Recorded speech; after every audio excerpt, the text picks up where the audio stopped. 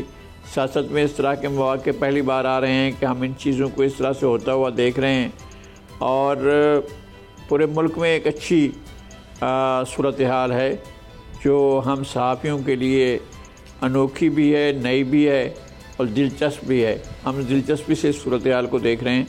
لگتا یہی ہے کہ شہباز شریف چیف منسٹر کی دوڑ میں پیچھے رہ جائیں گے اور ایک ووٹ کی اکثریت سے شاید چودھری پرویز الہی وزارت اعلیٰ پر آ جائیں گے اگر یہ سب کچھ سموتھ ہوا.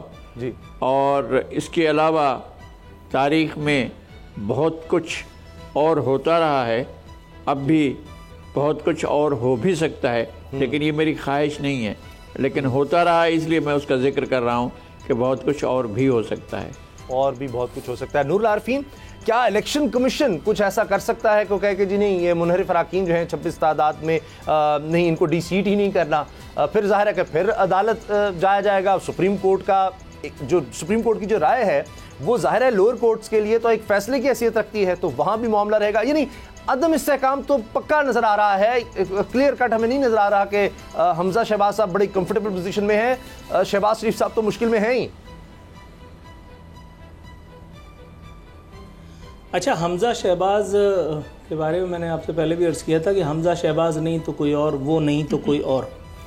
یہاں آپ نے جس اعداد و شمار کی ہیر پھیر کا ذکر کیا، اگر اس پر یقین لیا جائے، ایمان لے آیا جائے، تو پتہ یہ چلتا ہے کہ حمزہ شہباز کی وکٹ جانے کے بعد چودھری پرویز الہی جیسا نابغہ روزگار پنجاب کی چیف منسٹرشپ کے عہدے کے لیے جو ہے وہ خود بخود آ جائے گا. چودھری پرویز الہی کا جو پولیٹیکل پروفائل ہے اسے دیکھ کر کے موسٹ ریسنٹ ان کی جو بھی حرکات و سکنات ہیں، آپ اس سے تھوڑی دیر کے لیے صرف نظر کر سکتے ہیں. گورننس کے حوالے سے وہ چودھری پرویز الہی نے 1122 جیسی جو ریسکیو فیسلٹی شروع کی تھی. اس کے علاوہ پنجاب کے طول و عرض میں جو گورننس کے نت نئے معیارات وغیرہ قائم ہوئے تھے، جس کے بارے میں آئے دن مختلف مثالیں دی جاتی ہیں. شہباز اسپیڈ سے کچھ کم بہرحال ان کا پروفائل نہیں ہے. اس حساب سے یہ پاکستان کے لیے، پنجاب والوں کے لیے ایک اچھی خبر ہونی چاہیے. جی. کیونکہ اس سے پہلے پنجاب جن مضبوط انورٹڈ کاماز میں کہہ رہا ہوں، مضبوط ہی مت سمجھ لیجئے گا، جن مضبوط ہاتھوں میں دیا گیا تھا، اس کے بعد کا نتیجہ آپ کے سامنے ہے. ایک ایسا آدمی جو نہ بات کر سکتا ہے، جو سمن بکمن کی عملی نظیر عملی تفسیر تھا، جسے صرف یس سر کہنے اور سلام صاحب کہنے کے جرم میں پنجاب سے بدلہ لینے کے لیے وہاں بٹھا کر کے رکھا گیا تھا، اس سے تو یقیناً 1000 گنا بہتر چوائس ہیں چودھری پرویز الہی. آپ نے انٹرو میں ایک بات کا ذکر کیا، میں چاہ رہا ہوں کہ اس کی تردید پہلے بآواز بلند کر کے پھر ہم آگے بات کریں. آپ نے فرمایا نون لیگ نہیں چاہتی کہ حکومت کرے. اچھا. دوسرا آپ نے یہ بھی کہا کہ آصف علی زرداری جو ہیں وہ حکومت کو دلاسے دے رہے ہیں. میں یہ پوچھنا چاہتا ہوں کہ نون لیگ کیا فلاحی تنظیم ہے؟ کیا سماجی کام کرتی ہے؟ نون لیگ کے جو کرتا دھرتا ہے، نون لیگ کی جو یہ ایک پریوار ہے، یہ ایک سیاسی پریوار ہے جس میں تو نہیں تو میں اور میں نہیں تو میں، ہمیشہ پرائم منسٹر، وزیر، سفیر، مشیر یہ سب بنتے ہیں. جی. یہ کیا عوام کی خدمت کے لیے آتے ہیں؟ آپ کے خیال میں اگر یہ ان کی زندگی کا واحد مقصد خدمت ہی ہوتا تو نواز شریف نکالے جانے کے بعد مجھے کیوں نکالا کا راگ الاپتے ہوئے پورے پاکستان میں دندناتے وہ کیوں گھوم رہے تھے؟ جی ٹی روڈ گھیر کر کے مہینوں آصف نواز شریف کا وہ بین کیا آپ نے نہیں سنا؟ نون لیگ اقتدار میں آئی ہے، خود آئی ہے، شوق سے آئی ہے. اور نون لیگ کیا کوئی بھی سیاسی جماعت، آپ کی سیاسی جدوجہد کا مرکز و محور کیا ہوتا ہے؟ کسی پوزیشن کا، کسی منصب کا حصول. نون لیگ بڑی کیلکولیٹڈ موو لے کر کے آئی ہے، لیکن کیلکولیٹڈ موو لے کر کے آنے کے بعد اب جو نون لیگ یہ کر رہے ہیں. اسامہ ایک بات مجھے بھی سمجھ میں نہیں آئی ہے، میرے خیال میں اس کو بھی واضح ہونا چاہیے. یہ شیخ رشید صاحب نے کہا ہے، آپ نے نہیں کہا، لیکن انٹرو میں اس کا ذکر ہوا ہے کہ نئے وزیر اعظم کے لیے امیدواروں کے انٹرویو ہو رہے ہیں. ذرا ہمیں بھی بتائیں یہ انٹرویو کہاں ہو رہے ہیں, یہ انٹرویو GHQ کنڈکٹ کر رہا ہے, یہ انٹرویو کیبنٹ ڈویژن کنڈکٹ کر رہا ہے, یہ انٹرویو جو ہے وہ کوئی پارلیمنٹ کے کسی ایوان میں ہو رہے ہیں, یا یہ انٹرویو جو ہے سپریم کورٹ لے رہی ہے. یہ آخر انٹرویو ہو کہاں رہے ہیں؟ ہمیں سمجھ میں نہیں آیا ہے کہ یہ انٹرویو جو نئے وزیر اعظم کے لیے جا رہے ہیں, شیخ صاحب کہتے ہیں کہ انٹرویو ہو رہے ہیں, وہ ہو کہاں رہے ہیں؟ یہ ان کی جو سٹیٹمنٹ ہے وہ میرے سامنے موجود ہے. وہ کہہ رہے ہیں جی انٹرویو پنڈی اسلام آباد میں ہو رہے ہیں. بس اب جو وہ کہہ رہے ہیں ہم تو وہی کہہ سکتے ہیں, آگے تو پھر خود سے اندازے لگا سکتے ہیں. اچھا, لیکن ان کے کہے پہ آپ زیادہ سیریس مت ہوں, زیادہ سیریس مت ہوں, کیونکہ انہوں نے ابھی کھڑے یہ کہا ہے کہ ڈالر 206 روپے کا ہو چکا ہے. آپ ابھی ذرا کسی سے فون کر کے معلوم کیجئے, ڈالر 200 روپے کا ہے, 6 روپے انہوں نے اضافی طور پر اسٹیج پہ کھڑے ہو کر کے چول ماری ہے. اصل میں ان کو زیادہ سیریس مت لیجیے میرے خیال. نہیں, آپ صحیح کہہ رہے ہیں عارفین, لیکن بعض اوقات ہوتا ہے 203 204, تو میرے علم میں بھی آیا ہے کہ جب کسی آپ آدمی سے خریدیں یعنی اوپن مارکیٹ میں, تو وہ ضروری نہیں ہے کہ وہ آپ کو 200 روپے میں ہی دے گا. وہ انٹر بینک میں تو چلیں ٹھیک ہے, لیکن باہر مارکیٹ میں 2-4 روپے اوپر ہو جاتا ہے, اتنا معاملہ تو آگے پیچھے ہو جاتا ہے. اس کے بعد سے بلیک کہہ دیں یا جو بھی آپ اس کو نام دے دیں, اتنا لوگ کر لیتے ہیں. لیکن لغاری صاحب یہ اب جس طرح سے ہم دیکھ رہے ہیں سیاسی ابہام تو موجود ہے اور وہ حل نہیں ہو پا رہا. عارفین نے جس طرح سے بات کی کہ جی بڑے شوق سے آئے ہوں گے, لیکن پھر مریم صاحبہ نے کہا کہ جی ہمیں 2 تہائی صرف چاہیے, یہ وزن نہیں ہمیں اٹھانا چاہیے. اسی طرح سے میجورٹی نون لیگ کی اس وقت ایسے نظر آ رہا ہے کہ وہ چاہتی ہے کہ چلیں آگے بڑھیں, لیکن جو سینئر رہنما ہیں بشمول نواز شریف صاحب کے, ان کے واضح طور پر یہ احکامات کہہ لیں, اسٹیٹمنٹس کہہ لیں کہ جی ہم یہ نہ چلیں, اتحادی میں مل کر بوجھ اٹھائیں. اتحادی نے کہہ دیا جی ہم اٹھانے کو تیار ہیں. تو آپ کو نظر آ رہا ہے کہ وہ بوجھ اب اٹھانے کی طرف جایا جا رہا ہے. ابھی تک ہمیں کچھ نظر تو نہیں آیا ایسا کہ انہوں نے فیصلہ کیا ہو ڈالر کو کس طرح سے روکنا ہے, ہم نے IMF سے مذاکرات کس طرح سے آگے بڑھانے ہیں, کون سی ہم شرائط ماننے جا رہے ہیں, پرائم منسٹر نے اس ملک کو یہ جو معاشی بحران ہے اس سے کس طرح نکالنا ہے. کہا جا رہا تھا شاید وہ قوم سے خطاب بھی کریں گے, لیکن کوئی بات نہیں وہ کر رہے. نہیں, اصل میں تو وہاں معاملہ اٹکا ہوا ہے نا IMF کے اندر. اگر IMF کی طرف سے آپ کو اس جو سرمائی کی قسط آنی ہے وہ آ جاتی ہے تو پھر ذرا آپ پاؤں کے بھر کھڑے ہو سکیں گے, ورنہ بہت خطرناک صورتحال ہے, اس لیے کہ آپ کے لیے مشکلات بہت زیادہ ہیں. میرا خیال ہے کہ یہ قسط آپ کو مل جائے گی, اور اس کے لیے بعض اقدامات بھی کیے جا رہے ہیں. جیسے آج جو ہے وہ انہوں نے ایسی امپورٹس کو کٹ کیا ہے جو امپورٹس ان کے خیال میں تعیشات ہیں, عیاشی کے لیے ہوتی ہیں, لیگژریز کی ہیں, ان کو کٹ کرنے کا اعلان کیا ہے. کچھ اور فرمائشیں بھی پوری کریں گے, لیکن ان کے لیے سب سے بڑا مسئلہ یہ ہے کہ وہ بڑی فرمائش کیسے پوری کریں. جو پیٹرول اور ڈیزل کی قیمتوں میں اضافے کی شرط ہے وہ سنگین شرط ہے, اور وہ ایک ایسی مسئلہ پیدا کر سکتا ہے جس سے حکومت کی ہر چیز ہل کر رہ جائے گی. تو اگر آ جاتے ہیں وہ 1 ارب جو IMF سے آنے ہیں, تو پھر سعودی عرب کی گارنٹی بھی آ جائے گی, پھر UAE کی گارنٹی بھی آ جائے گی, پھر چائنا بھی آپ کے ساتھ آ جائے گا, پھر سب کچھ ٹھیک ہے ہو جائے گا. باقی لوگ بھی اس طرح سے رکے ہوئے ہیں چونکہ آپ کو IMF کی طرف سے کوئی یقین دہانی حاصل نہیں ہوئی ہے. اب IMF کے ساتھ مذاکرات ہو رہے ہیں, IMF اپنی شرائط بھی کر رکھے گا, لیکن میرا خیال ہے, میرا اپنا ذاتی خیال یہ ہے کہ شاید اس دفعہ یہ قسط ریلیز ہو جائے گی آپ کی, اور آپ اس بڑے بحران میں نہیں پھنس سکیں گے. آگے دیکھتے ہیں کیا ہوتا ہے. چلیں اللہ کرے کہ پہلے ہی بحران سا ایک نظر آ رہا ہے, اب یہ مزید نہ بڑھے, تو معاملات کس طرح طے ہو جائیں. ہم تو چاہتے ہیں کچھ تو ملک میں استحکام نظر آئے. لیکن نور العارفین, ابھی جو اجلاس ہوا وزیر اعظم کی زیر صدارت, پیپلز پارٹی کے شریک چیئرمین آصف علی زرداری بھی ہیں, MQM کے کنوینر خالد مقبول صدیقی بھی, فضل الرحمان صاحب بھی, اور وہ کہتے ہیں 2023 تک ہمیں آگے چلنا چاہیے, لیکن اس کے لیے وہ کہہ رہے ہیں ہم آپ کے ساتھ ہیں, بالکل آپ مشکل فیصلے کریں. اب مسئلہ مثال کے طور پر MQM تو یہ واضح طور پر کہہ کے گئی کہ جی عوام پر پریشان ہے, مہنگائی ہے, یہ سب کچھ ہے. دیگر کہا جو منحرف اراکین تھے ان کے میں نے انٹرویوز دیکھے کہ جی یہ آٹے کی قیمت کم کر دیں, پیٹرول کی قیمت کم کر دیں, تو میں آج بھی ان کے ساتھ ہوں. یہ میں نے خود سٹیٹمنٹ ایک نہیں کئی دفعہ سنی مختلف لوگوں کی. تو جب وہ بڑھیں گی تو پھر کیا وہ جواز ایک مشکل نہیں ہو جائے گا کہ جی ٹھیک ہے انہوں کو مشکل فیصلے کرنے پڑے. جب یہی مشکل فیصلے عمران خان کر رہا تھا تو وہ برا تھا, جب یہی جواز وہ دے رہا تھا تو وہ برا تھا کہ جی انٹرنیشنل مارکیٹ میں آپ دیکھیں قیمتیں بڑھ رہی ہیں, اس وقت وہ نااہل تھا. اب یہ قیمتیں بڑھا کر کیسے اہل ہو جائیں گے؟ گندم کی قیمت بڑھ چکی ہے, ابھی سبسڈی ختم نہیں ہوئی تیل پر, گندم قیمت بڑھ گئی, چینی کنٹرول نہیں ہو رہی, دیگر معاملات نہیں کنٹرول ہو رہے. وزیر اعظم جب یہ کہہ دے گا میں کپڑے تک بیچنے کو تیار ہوں, اب سوچئے کتنی خوفناک صورتحال ہوگی. ایک پرائم منسٹر, ایک چیف ایگزیکٹو کسی ملک کا کہہ رہا ہے, ایک زرعی ملک کا, کہ میں کپڑے اپنے بیچ دوں گا لیکن میں گندم سستی کروں گا, خوراک سستی کروں گا. وہ بڑا سیریس, بڑا سنجیدہ نظر آتا ہے شاید اس معاملے میں, اتنا جذباتی نظر آتا ہے لیکن بے بس ہے. تو اب ایم کیو ایم یا دیگر جو لوگ چھوڑ کر گئے تھے عمران خان کو مہنگائی کے بہانے پہ, اس کے بعد ان کے ووٹر کے پاس کیا وہ خود لے کر جائیں گے, کیا جواز لے کر جائیں گے کہ جی اس سے زیادہ آپ نے مہنگائی کر دی جا کر, عدم استحکام کی وجہ سے ہوگا یہ؟ اچھا, سب سے پہلے تو ریکارڈ پہ رہے کہ آپ نے فل ٹاس خود دیے, ایم کیو ایم کا سوال آپ نے خود مجھ سے پوچھا ہے. اچھا چلے نہیں, چلے میرے سے غلطی ہو گئی, آپ اس کو آپ ایسا نہ کریں. اس لیے میں اپنی رائے میں آزاد ہوں. نہیں, آپ سنگل یا ڈبل, اس پر سنگل یا ڈبل کر دیجیے, چھکا نہیں لگانا پلیز. نہیں, فل ٹاس میرا سوال ہو گیا, اب جواب آنا چاہیے. نہیں دیکھیں اتنا تو سوال ہو گیا نا. نہیں, آن اے لائٹر نوٹ, آپ نے شہباز شریف صاحب کا ذکر کیا.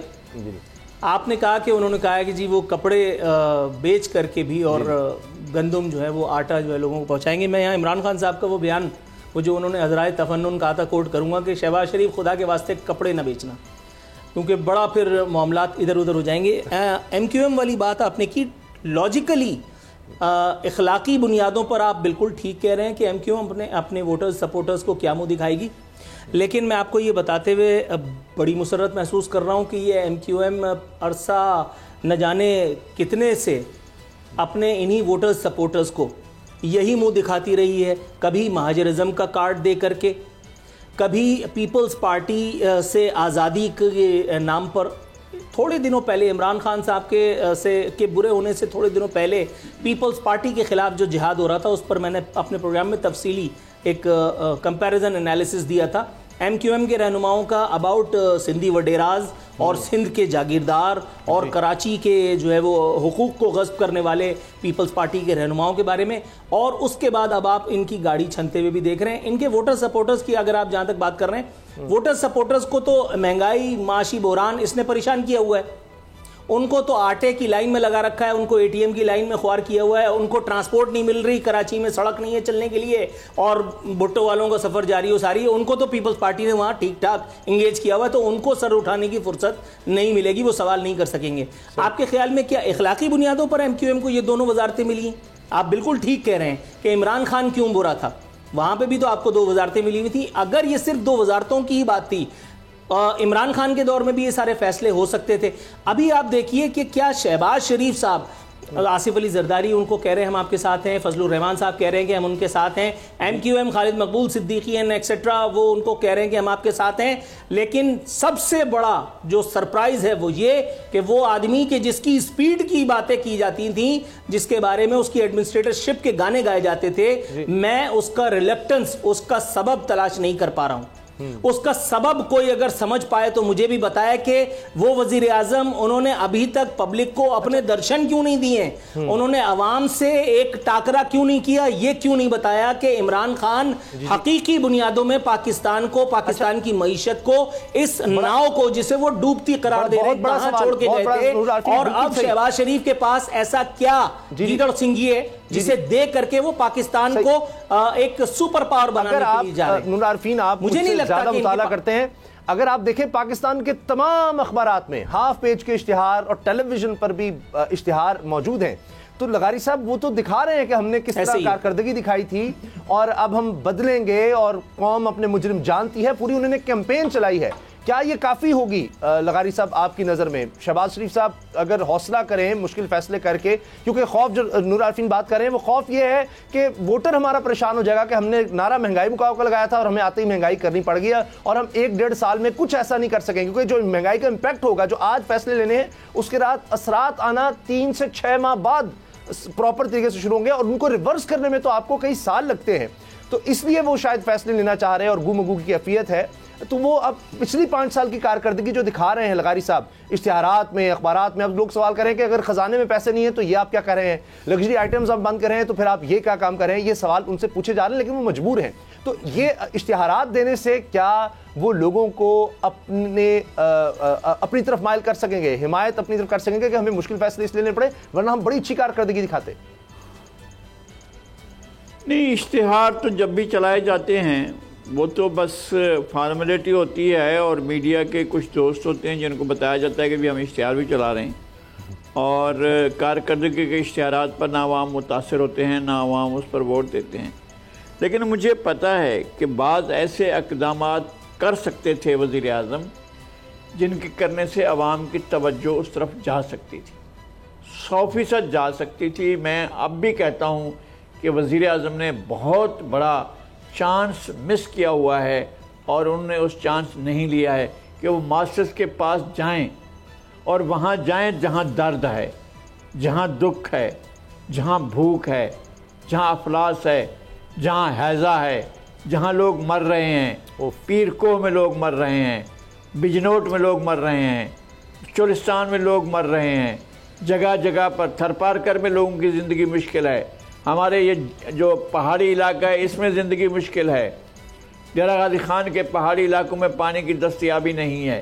یہ وہاں جا سکتے تھے، پوری میڈیا کو پوری توجہ ایک طرف دوسری طرف لے جا سکتے تھے کہ میں جہاں لوگوں کو دکھ ہے، جہاں لوگوں کا مسئلہ ہے، جہاں لوگوں کو پیاس ہے، جہاں ان کے پاس پانی نہیں ہے، جہاں اناج نہیں ہے، بالکل لے کر جاتے۔ یہ نظر آتا میں کہتا ہوں ایک ٹینکر چلا رہے ہوتے، آج تک وہ فوٹیج چل رہی ہوتی۔ جی لغاری صاحب، مجھے بریک لینی ہے، بریک کے بعد بات کریں گے مذاکرات کیا کامیاب ہو سکیں گے، بہت زیادہ ضروری ہے، ورنہ عالمی مالیاتی اداروں کا اعتبار پاکستان سے جاتا رہے گا۔ ابھی بھی معاشی طور پر اگر آپ دیکھیں تو پاکستان کی صورتحال اچھی نہیں ہے، بین الاقوامی سطح پر پاکستان کی معیشت کو کچھ اچھا نہیں سمجھا جا رہا کہ کس طرف یہ جا رہی ہے۔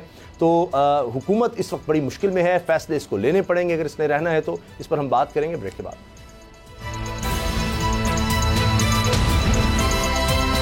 اب پتہ چلا۔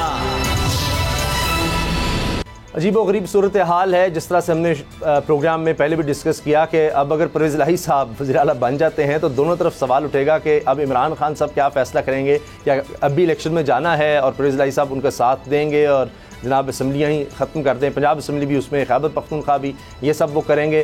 اور پھر شہباز شریف صاحب بھی کیا سوچیں گے کہ جناب ان کا بیٹا وزیر اعلیٰ نہیں رہا جس کے لیے انہوں نے اتنی کوشش کی، تو کیا پھر اس کے باوجود وہ حکومت میں رہنا چاہیں گے؟ کیونکہ مشکلات بہت زیادہ ہیں اس وقت۔ سب سے بڑی مشکل ان کے لیے ہے معاشی مشکل، جس طرح لغاری صاحب بریک سے پہلے فرما رہے تھے کہ جی وہ لوگوں کو دکھا سکتے تھے، ایک ڈھارس بندھا سکتے تھے کہ ہم آپ کے ساتھ ہیں، جہاں اس وقت سب سے زیادہ پریشانی ہے، یعنی ایک خشک سالی کی صورتحال سے بڑھ کر اب خدا نہ خواستہ اللہ نہ کرے قحط سالی وہاں ان علاقوں میں ہو سکتی ہے، اتنی خوفناک صورتحال ہے۔ وہاں جا کر لوگ بتا سکتے، ہم دیکھتے تھے وہ بوٹ پہنا کرتے تھے جہاں بارش زیادہ آ جاتی تھی، تو اب جہاں خشک سالی ہے وہاں بھی وزیر اعظم صاحب جا سکتے ہیں۔ لیکن کیا وزیر اعلیٰ کی پرفارمنس ان کے طور وزیر اعلیٰ اچھی تھی؟ وزیر اعظم کے طور پر نہیں اچھی، ان کو IMF سے کبھی ڈیل نہیں کرنا پڑا کیونکہ وزیر اعلیٰ وزیر اعظم اب پہلی دفعہ بنے ہیں، ٹیم ان کے پاس اپنی مرضی کی ہے لیکن کچھ فیصلے نہیں ہو پا رہے۔ اب عارفین میں دیکھ رہا تھا کہ مفتاح اسماعیل صاحب ان کا ایک بیان بڑا خوبصورت چل رہا تھا، وہ کہہ رہے تھے کہ جی میں IMF کے پاس، ہم نے کہا جی ہم بالکل جو کمٹمنٹ عمران خان نے کی ہم پوری کریں گے، تو ہم نے ان سے کہا ہم 1 سال کے لیے آپ کا پروگرام اور بڑھا رہے ہیں آپ کے ساتھ، تو انہوں نے کہا کہ ٹھیک ہے اب بات ہو سکتی ہے۔ تو میں نے کہا کہ میں بھی میمن ہوں، تو جناب $2 ارب ہمیں اور آپ کو دینے پڑیں گے، $8 ارب۔ یہ صرف انہوں نے بات کہی اور اس کے بعد آج تک کوئی معاملہ آگے نہیں بڑھ سکا۔ اب کچھ کم از کم جو پہلا فیصلہ میں نے دیکھا ہے، لغاری صاحب نے بھی جس کا ذکر فرمایا کہ جی جو لگژری آئٹمز ان کو کہا جاتا ہے، اب 1000 cc سے بڑی گاڑی پر ٹیکس بڑھایا جا رہا ہے، اس کے علاوہ دیگر اس طرح کی جو چیزیں ہیں جو بنیادی ضروریات زندگی نہیں ہیں ان پر ٹیکس بڑھا دیا، اور جو بہت زیادہ لگژری آئٹمز ہیں ان پر مکمل پابندی۔ میں نے اس حوالے سے ہمارے معیشت سے بات کی، انہوں نے کہا کہ یہ ایک سٹیپ ضرور ہے لیکن اس سے اتنا فرق نہیں پڑے گا کہ جس سے آپ کہیں کہ جناب اب یہ جو بحرانی کیفیت ہے یہ ختم ہو جائے گی۔ IMF کے پروگرام میں بہرحال ان کو جانا پڑے گا۔ انٹرنیشنلی اگر ہم دیکھیں پاکستان کی معیشت یہ دکھانے کے لیے جی ہم بڑے ٹریک پر ہیں، پھر آپ کے دوست ممالک بھی آپ کے ساتھ آئیں گے اور ان کی شرائط آپ کو پتہ ہی IMF کی۔ نور عارفین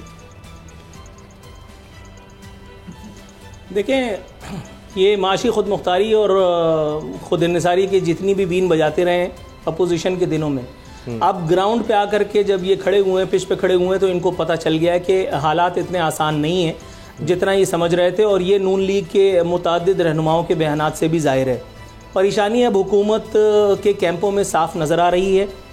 سب سے زیادہ شرمناک بات میں جسے کہوں گا، حیرت ناک نہیں، شرمناک، عمران خان کا کیا ہوا ہر کام اگر آپ کو برا لگنے لگے تو پھر ہمیں اپنی اپروچ کو ضرور دیکھنا پڑے گا۔ عمران خان نے, آپ نے خود کہا کہ عمران خان نے پیٹرول پر سبسڈی دے کر ملکی معیشت کے لیے اچھا نہیں کیا. جی میں ذاتی حیثیت میں اگر بات کروں تو مجھے شاید عمران خان کے یہ واحد کام اچھا لگا. پیٹرول پر سبسڈی دے کر کے اگر اس نے ایک عام آدمی کو ریلیف دیا تو آپ کو اس چیز کی کنٹینیوٹی کے لیے اور دیگر آلٹرنیٹس کی طرف جانا چاہیے تھا, نہ کہ آج آپ عمران خان کو آخری دن تک کوستے رہے کہ عمران خان نے وہ وزیر اعظم ہاؤس میں یونیورسٹی نہیں بنائی. بات آپ نے ٹھیک کی, لیکن آپ نے آنے کے بعد اب تک کیا تیر توپ تلوار چلا لیا؟ آپ سے آپ کی کابینہ کتنے دنوں بعد بنی؟ کابینہ بن جانے کے بعد آپ نے ابھی تک کتنے محکموں میں کون سے انقلابی اقدامات, کون سی ایسی چیزیں, اصلاحات متعارف کرا دیں کہ جس کے بعد پاکستان اب خود مختاری کی طرف گامزن ہو گیا ہے. مفتاح اسماعیل صاحب متعدد دفعہ کہہ چکے ہیں کہ عمران خان پاکستان کو ایک اکنامک ڈائنامائٹ کی جانب اکنامک ڈائنامائٹ تحفے میں دے کر کے گئے. تو مفتاح اسماعیل کے پاس یقیناً جس وقت وہ اپوزیشن میں تھے اور حکومت کے لیے تگ و دو کر رہے تھے, آپ دیکھیں عجیب سی کنفیوژن ہے. وزیر خزانہ مفتاح اسماعیل ہیں اور ہدایات اصل معنوں میں جو میں بھی سمجھوں گا اور جو آپ بھی سمجھیں گے وہ ان کے جو ماسٹر مائنڈ ہیں حضرت دیار غیر میں بیٹھے ہوئے اسحاق ڈار. وزیر اعظم شہباز شریف ہیں لیکن فیصلہ وہاں لندن میں بیٹھا ہوا نواز شریف کر رہا ہے. مطلب مفتاح اسماعیل کو میں کس حد تک سیریس لوں گا؟ اور دوسری طرف ایک اور انٹرنیشنل فلائٹ حفیظ شیخ نامی جن کے ارائیول کی خوشخبری آپ نے سنائی. حفیظ شیخ پاکستان میں نہیں رہتے, حفیظ شیخ دیار غیر میں رہتے ہیں. ان کا IMF, ورلڈ بینک, ان کا عالمی مالیاتی اداروں کے ساتھ جو کریئر ہے, جو ان کے ساتھ تعلقات ہیں, وہ سب جانتے ہیں. وہ جب بھی کبھی یہاں آتے ہیں وہ کسی نہ کسی اسائنڈ ٹاسک پہ آتے ہیں. ایک ایسی جگہ کہ جہاں مفتاح اسماعیل کی اپنی نوکری خطرے میں ہے, مفتاح اسماعیل کی اپنی باتیں ان کے اوپر سوالیہ نشان لگا ہوا ہے, وہاں حفیظ شیخ کے آ جانے کے بعد کیا شیخ رشید کی باتوں سے اتفاق کرنے کو دل نہیں چاہتا کہ ٹیکنوکریٹ سیٹ اپ شاید آنے کے لیے جا رہا ہے؟ انٹرویوز کہیں بھی ہو رہے ہوں, کوئی بھی کنڈکٹ کر رہا ہوں, میں اس ڈیٹیل میں نہیں جاتا. سوال بنتا ہے کیا اس بات کو, ان شکوک و شبہات کو تقویت نہیں ملتی؟ مفتاح اسماعیل یہ تو بتائیں کہ عمران خان نے وہ جو سبسڈی دی تھی, واحد سبسڈی پیٹرولیم پر, اور پیٹرول ایک ایسی چیز ہے کہ جس کے اثرات تمام جگہ تمام شعبوں میں جا کر کے مختلف لوگوں تک پہنچتے ہیں. اگر عمران خان نے اپنے پیٹ پر بم باندھ کر کے ایک آدمی کو ریلیف دیا تھا تو آپ اس کی کنٹینیوٹی کو ترک کرنے کے لیے کیوں جا رہے ہیں؟ IMF نے کیا آپ سے یہ کہا تھا کہ اس ملک کے ایک غریب آدمی سے اس کی آخری سہولت بھی چھین کر کے ہمیں سارے ٹیکس لا کے دو؟ یا آپ وہ جو عمرہ اور روسا کے اوپر ٹیکس لگا کر کے بھی IMF کے لیے کچھ اکٹھا کر سکتے ہیں؟ سوال میرا بنیادی ہے. بالکل صحیح. اچھا, اب آپ نے ذکر چھیڑ دیا حفیظ شیخ صاحب کا, تو لغاری صاحب اس میں ضمن وہ ایک قریشی صاحب بھی اسی طرح سے ہی آئے تھے. حفیظ شیخ صاحب کو تو پھر بھی شاید کچھ جان پہچان پہلے ہو چکی, عمران خان صاحب کے دور میں وزارت خزانہ کو دیکھتے رہے, تو میں اس وقت بڑا کم عمر تھا. وہ قریشی صاحب بھی اسی طرح کوئی جانتا بھی نہیں تھا, باہر سے آئے اور وزیر اعظم بن گئے تھے, تو پتہ نہیں یہاں کیا ہوگا. لیکن لوگوں کو تو اس وقت چاہیے کہ ان کو کوئی سہولت مل سکے, کوئی ملک کو اس وقت بحران سے نکالا جا سکے. میرے پاس پوری لسٹ ہے کہ کوئی کہہ رہا ہے, کوئی ماہر معیشت کہہ رہا ہے کہ جی اگلے 24 گھنٹے میں مہنگائی کا طوفان آنے والا ہے. کوئی کہہ رہا ہے کہ جناب اقتصادی بحران پیدا ہو رہا ہے, بجلی تیل سمیت مہنگائی کا طوفان آنے والا ہے. یہ میں عابد سلیری صاحب کا آپ سے ذکر کر رہا ہوں. تو پوری ایک لسٹ ہے. اب اسی دوران چیف اکانومسٹ ڈاکٹر زبیر خان نے استعفیٰ دے دیا کہ جی GDP کا ڈیٹا تبدیل کرنے کے لیے حکومتی دباؤ آیا. انہوں نے کہا جی یہ میں کام نہیں کر سکتا. تو حکومت کچھ ٹھیک کرنے کی طرف جائے تو وہ تو دور کی بات ہے, ایک اور وہ میس کریٹ کرتی چلی جا رہی ہے. تو کیا حفیظ شیخ صاحب اگر آتے ہیں کسی بھی حیثیت میں, چلیں ہم نہیں کرتے بات کہ جی نگران سیٹ اپ میں, تو کیا وہ بطور ایڈوائزر یا کچھ ایڈوائز کر سکتے ہیں؟ نہیں, میرا خیال ہے کہ حفیظ شیخ کیا مطلب زیادہ بہتر ہے. حفیظ شیخ سے تو اب شوکت عزیز کو واپس لیں, اس میں کون سا مسئلہ ہے؟ شوکت عزیز آ جائیں گے تو ان کی کارکردگی ان سے تو بہتر ہی ہوگی. آپ نے اگر ٹیکنوکریٹس ہی لینے ہیں تو کوئی انگریزی منگوا لینا. کیا ہے, آپ کو وزیر اعظم لگانا ہے نا, وہیں سے بڑا منجھا ہوا ان سے کہیں کہ جی آپ اپنا بندہ دے دیں, جو بھی ہم اپنے لگا لیں گے. ان کو ایک شناختی کارڈ دینا ہوگا, بنا دیں گے, ایک پاسپورٹ بھی دے دیں گے, اس میں کون سا مسئلہ ہے؟ ہم نے ان لوگوں کو نہیں دیے تھے کیا؟ معین قریشی کو نہیں دیے تھے. معین قریشی کے پاس پاکستان کی نیشنلٹی نہیں تھی, یہی مجھے یاد. اور معین قریشی کے پاس جو ہے وہ معین قریشی کے پاس جو ہے پاکستان کا شناختی کارڈ بھی نہیں دیا تھا. ہم نے ان کو شناختی کارڈ بھی دیا, اور ہم نے بھائی وائسرائے منگوانا ہے منگوا لیں, وائسرائے آپ کے پاس آ جائے گا. کوئی ایسا مسئلہ تھوڑی ہے, آپ وائسرائے کے ذریعے چلتے ہیں. اور شعیب بھی تو وائسرائے تھا جو ایوب خان کے دور میں تھا, اور اس کے بعد جتنے بھی آتے رہے آپ کی اکنامی کو چلانے والے, محبوب حق کے آپ وائسرائے تھے, وی اے جعفری بھی وائسرائے تھے, اور اسی طرح سے شاہد برقی بھی وائسرائے تھے، یہ اپنا شوکت علی بھی وائسرائے تھے، ہمارے پاس وائسرائے آتے رہتے ہیں اور ہم ان کے ذریعے اپنا کام چلاتے ہیں۔ اسحاق ڈار بھی ماشاءاللہ یہ بھی وائسرائے ہیں، اچھا، یہ بھی جب آئے ہیں انہوں نے اپنی معیشت چلائی ہے۔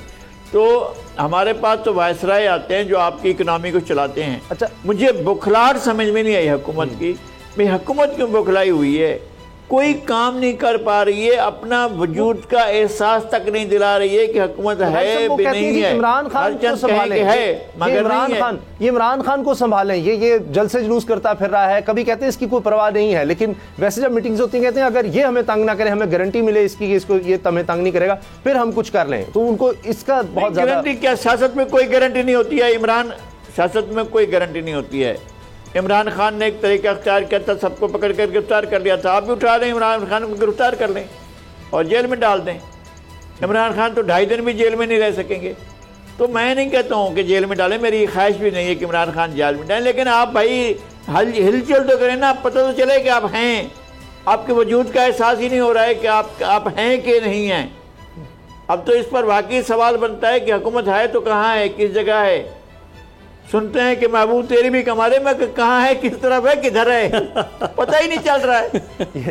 تو ایسی صورتحال میں ہم کیا کریں؟ ہمیں حکومت کا اگر آپ نے بڑی خوب بات کی، تو وہ یہ باتیں تو کبھی ہم عثمان بزدار صاحب تھے کہ دیکھیں کہ کہاں شہباز شریف، کہاں عثمان بزدار، یہ ایکٹیو ہی نہیں ہے۔ آج وہی بات شہباز شریف صاحب کے بارے میں کہی جا رہی ہے، اور لغاری صاحب جیسے جہاں دیدہ شخص وہ یہ بات کر رہے ہیں، تو یہ سوچنے کا مقام ہے کہ کیا ہو گیا ایسا، اتنی پیرالائزڈ گورنمنٹ ہم نے کبھی نہیں دیکھی۔ یعنی 1.5 ماہ ہونے کو ہے، کوئی ایک کام ہمیں تو دکھایا جائے، کوئی ایک کام اس حکومت کا جس پر ہم کہہ سکیں ہاں آج جو خبر آئی لغاری صاحب نے کہا بالکل وہ ہے کہ کچھ لگژری آئٹمز جو ہیں ان پر انہوں نے ٹیکس بڑھا دیا ہے، یہ کام کیا ہے، لیکن یہ ناکافی نظر آ رہا ہے۔ بریک لیتے ہیں اور بریک کے بعد ایک لغاری سب پہ بھاری۔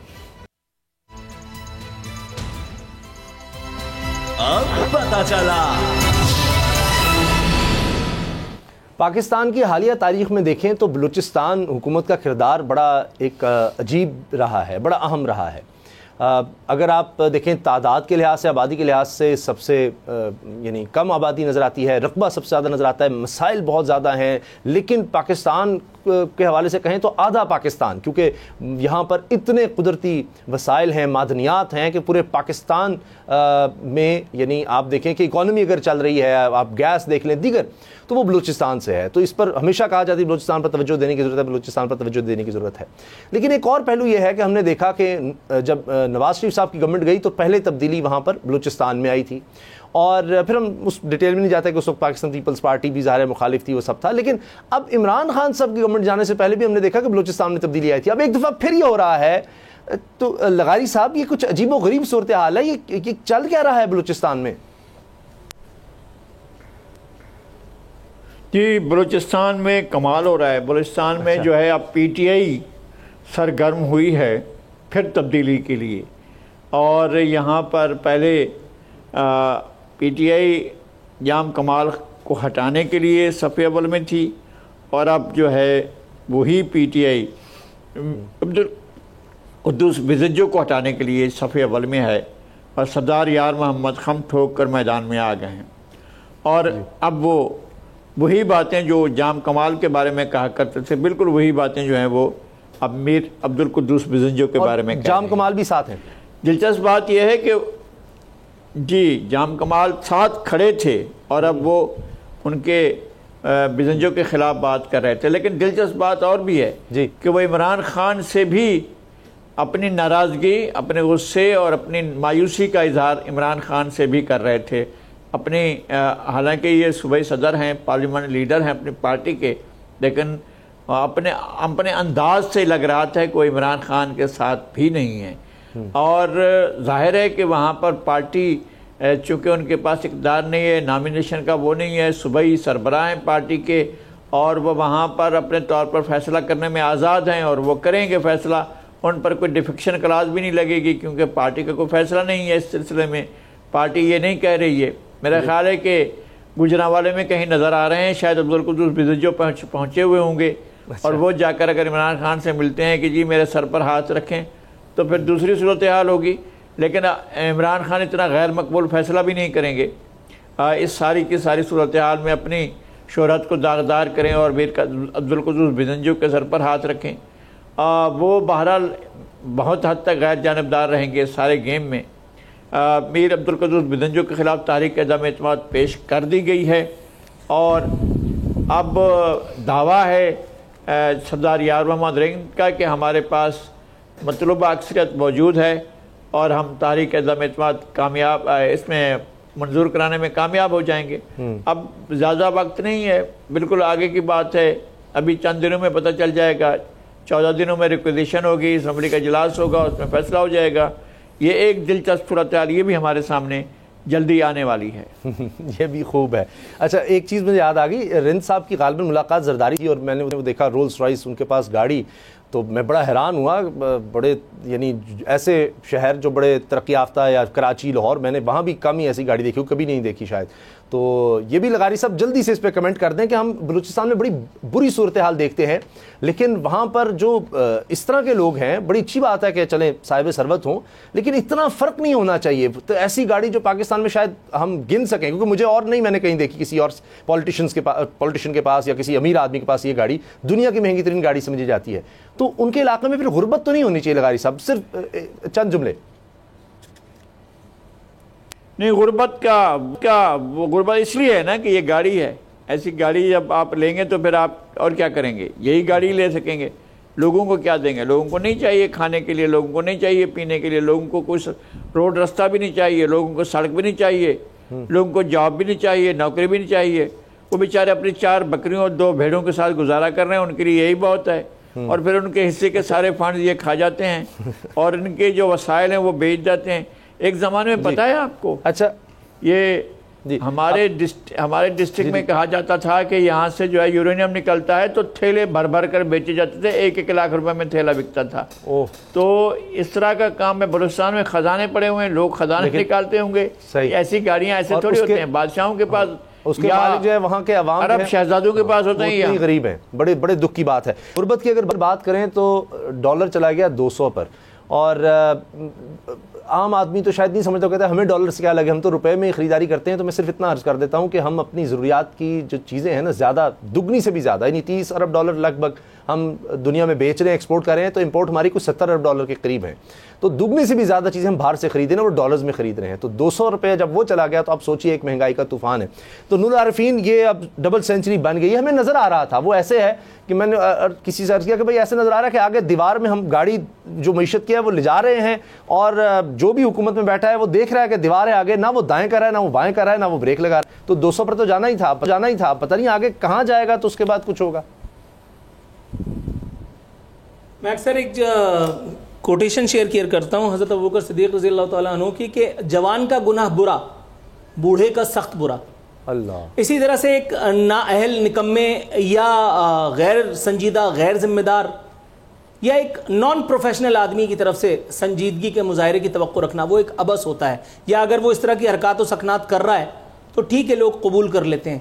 لیکن آپ جو اتنے رستم گاما پہلوان، معیشت کے ڈاکٹر، آپ جو اتنا نبازی کے دعوے کیا کرتے تھے کہ میں آؤں گا تو یہ پاکستان معاشی خود مختاری، 1.5 مہینہ 1.25 مہینہ ہونے کو آیا ہے، آج تک کوئی ایسی کانکریٹ چیز نظر نہیں آ رہی. ڈالر کے ریٹ مسلسل فلکچویٹ ہو رہے ہیں، اور اب تو فلکچویشن کا عالم یہ ہے کہ اب یہ الحمدللہ اوپر کی طرف ہی جا رہے ہیں. پہلے ایک وقت میں 1.5-2 ہفتے پہلے ہمیں ایک طرف سے خوشخبری آئی تھی کہ جی نئی حکومت کے اقتدار میں آنے کے بعد پھر ڈالر جو ہے وہ کچھ روپے نیچے گیا ہے. لیکن جتنے روپے نیچے گیا ہے، اب ذرا آپ کیلکولیٹ کر لیجئے کہ یہ اوپر کتنا جا چکا ہے. عمران خان کے دور میں ڈالر کی حیثیت کیا تھی اور پاکستانی روپے اس کے سامنے کتنا تگڑا تھا، اب ذرا آپ اندازہ کر لیجئے. کدھر گئی اسحاق ڈار کی ہوشیاریاں، کدھر گئی مفتاح اسماعیل کی وہ ساری پی ایچ ڈی کی ڈگریاں جو انہوں نے کسی معیشت کی سبجیکٹ کے اوپر لی تھی. میری تو سمجھ میں نہیں آ رہا. عمران خان برا ہے یہ بتانے کے لیے آپ کو ایک مرتبہ پھر عمران خان کا ہی حربہ اختیار کرنا پڑا، اخبار میں اشتہار چھپا کر کے آپ اپنی اور اس کی جو ہے وہ کارکردگی بتا رہے ہیں. آپ لوگوں کو یہ بتا رہے ہیں کہ جی معاشی بحران پاکستان میں آ گیا ہے. یہ جملہ تو میں اس وقت سے سن رہا ہوں جب سے میں کچھ بھی نہیں تھا، جب سے میں اسٹرگل کر رہا تھا، جب میں اسکول جایا کرتا تھا. کسی حکومت نے آنے کے بعد یہ نہیں کہا کہ ہمیں خزانہ بھرا ہوا ملا ہے. کسی اگلی حکومت نے آنے کے بعد پچھلے والوں کو یہ نہیں کہا کہ یہ انتہائی کمپیٹنٹ اور قابل لوگوں پر مشتمل حکومت تھی.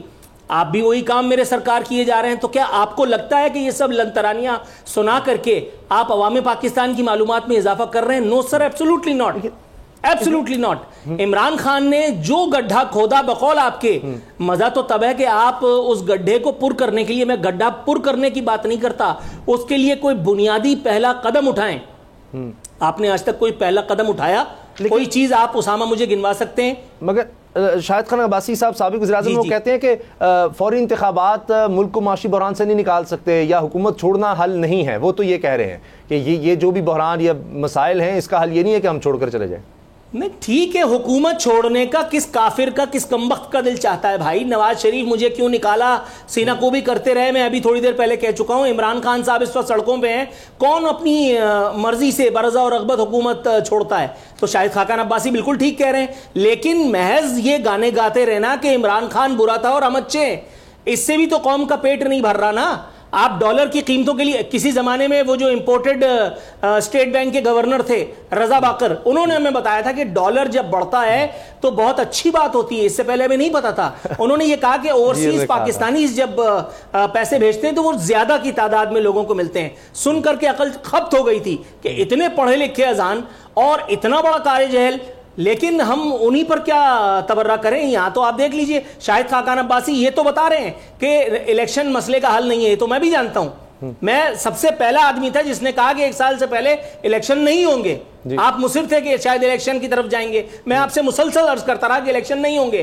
شاہد خاقان عباسی یہ بتا کر کے کون سا احسان کر رہے ہیں اس قوم پہ؟ شاہد خاقان عباسی پہلے یہ ذرا بتا دیں کہ ان کی زنبیل میں عوام پاکستان کے لیے اس ایک مسئلے کا، اس ایک کرونک پرابلم کا سلوشن کیا ہے، اور شاہد خاقان عباسی عوام پاکستان کے لیے کس حد تک ریلیف جو ہے وہ تجویز کرتے ہیں اپنے ہی پرائم منسٹر کو، جس کی سپیڈ کی لوگ قسمیں کھایا کرتے تھے اور اب کچھ نظر نہیں آ رہا. ٹائم چونکہ ختم ہو رہا ہے تو کر دوں کہ وہ بوستان صاحب سے ملاقات ضرور کی تھی پرائم منسٹر صاحب نے. وہ بھی مذاق بن گیا کہ اب یہ جو ایکسچینج کمپنی کے ہوں گے رہنما، اب ان سے وہ رائے لیں گے اور ان کو کہہ رہے ہیں کہ نہیں آپ یہ بتائیں کہ انٹر بینک میں تو اسٹیبل چل رہا ہے لیکن اوپن مارکیٹ میں اسٹیبل کیوں نہیں ہے. پتہ نہیں شہباز شریف صاحب کو کون اس طرح کی باتیں بتاتا ہے. شاید اس کے بعد جب میڈیا میں بات آئی تو اب وہ کسی سے پوچھ کر پھر اس طرح کی میٹنگ رکھیں گے. پروگرام دیکھنے کا شکریہ، اجازت دیجیے، اللہ حافظ.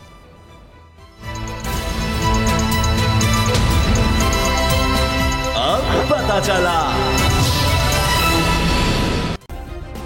سبسکرائب کریں اور بیل دبائیں تاکہ کوئی خبر رہ نہ جائے.